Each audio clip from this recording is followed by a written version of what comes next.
ఏం చేస్తావు? చంపేస్తావా ఏంటి? అందులో డౌట్ కూడా లేదు. అవును మరి, ఉన్నమాటంటే ఉలుకెక్కువ అన్నట్టు తనకి లేని పౌరుషం నీకెందుకొస్తుంది? నువ్వు తనని అంత అభిమానించే దానివైతే నిజమేంటో నువ్వు తెలుసుకొని చెప్పు నాకు.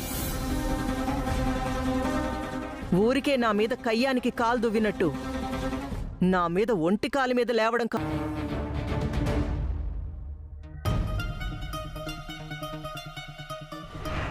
తండ్రి మాత్రమే తెలీదా? తల్లి కూడా తెలీదా? కొంపతీసి ఆవిడకి కూడా తెలీదా ఏంటి?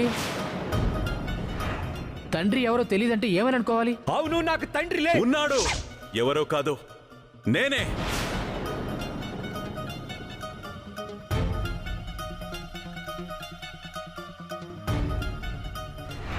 మనుకి తండ్రిని నేనే. మను నా కొడుకు.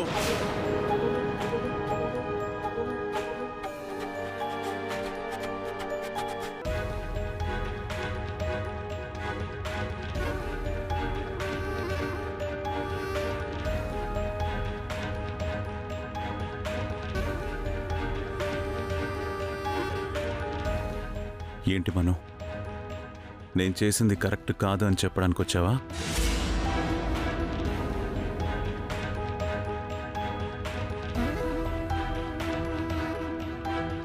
నాకు తండ్రి అనే పదమే నచ్చదు సార్. నేను నా తండ్రి గురించి వెతుకుతున్నది, అడుగుతున్నది కూడా తను కనిపిస్తే నిలదీయడానికి. నా తండ్రి మీద నాకు అంత కోపం, ద్వేషం ఉంది. అసలు ఇలా ఎందుకు చేశారు సార్ మీరు?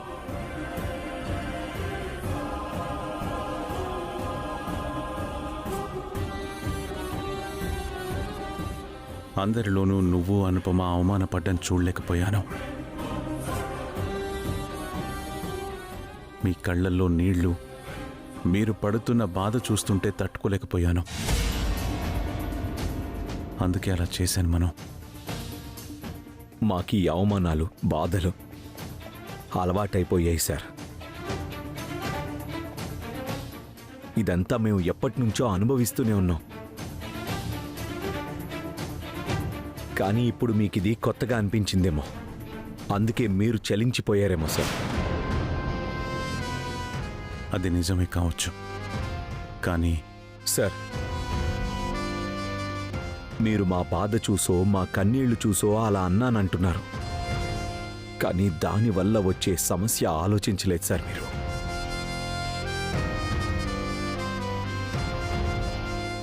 ఇప్పుడు మీరు అన్న మాట వల్ల దేవయాని మేడం గారు అనుపమ మేడం గురించి ఎంత తప్పుగా మాట్లాడుతున్నారో తెలుసా? తాళి లేదు అంటే మహేంద్రకి నీకు మధ్య ఏదన్నా ఇల్లీగల్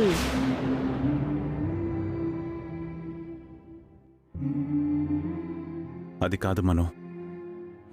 అసలు నువ్వు ఆ ప్రశ్నకి సమాధానం చెప్పకుండా అవమానాలు ఎదుర్కొంటున్నప్పుడు నీ తండ్రి ఎవరో తెలుసుంటే బావుండని అనిపించుంటుంది కదా, అవునా కాదా? కానీ ఆ ప్రశ్నగానే మిగిలిపోతుందేమో. అయినా నాకు ఆ అదృష్టం లేదనుకుంటా. అలా అనకు మను. నేనందుకే ఇప్పుడు నీ తండ్రి స్థానంలోకి వచ్చాను. ప్లీజ్ సార్, ఆ స్థానంలోకి మీరు రావద్దు. ఇంతకు ముందే చెప్పాను కదా సార్, నాకు తండ్రి అంటే కోపం, ద్వేషం అని. ఇంకా చెప్పాలంటే నా దృష్టిలో తండ్రి అంటే ఎలాంటి అభిప్రాయం ఉందో తెలిస్తే మీరు తట్టుకోలేరు. అందుకే చెప్తున్నాను సార్, దయచేసి మీరు ఆ స్థానంలోకి రావద్దు.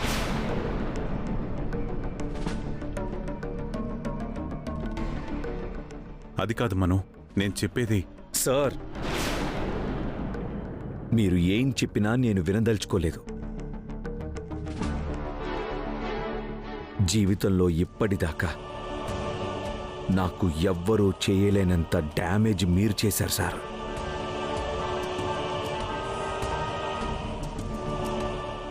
దీన్ని ఇంతటితో వదిలేయండి.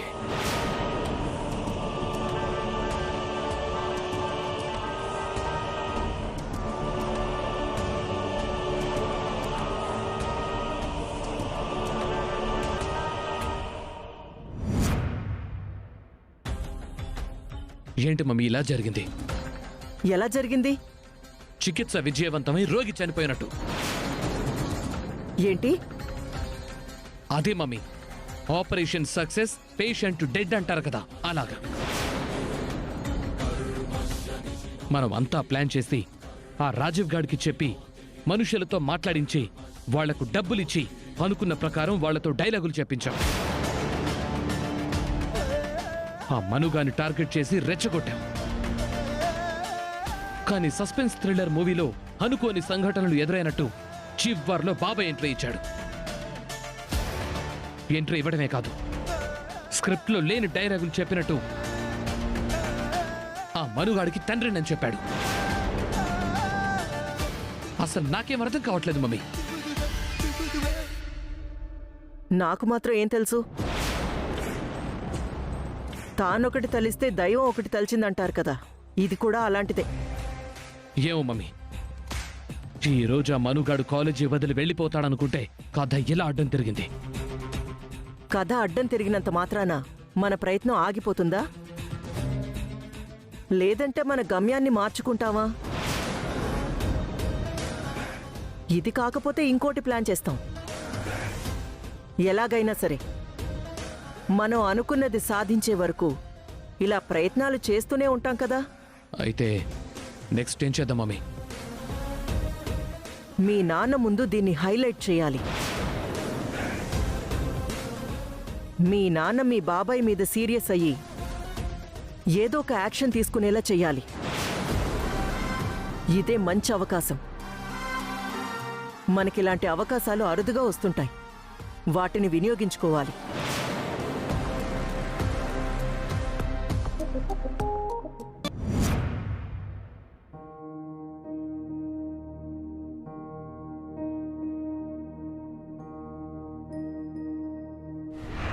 మనుకి తండ్రిని నేనే.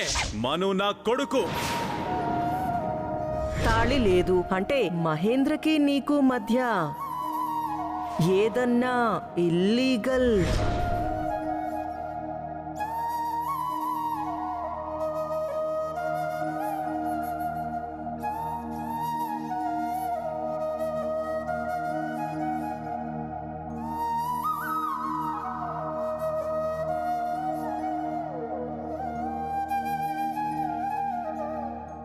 అనుపమా,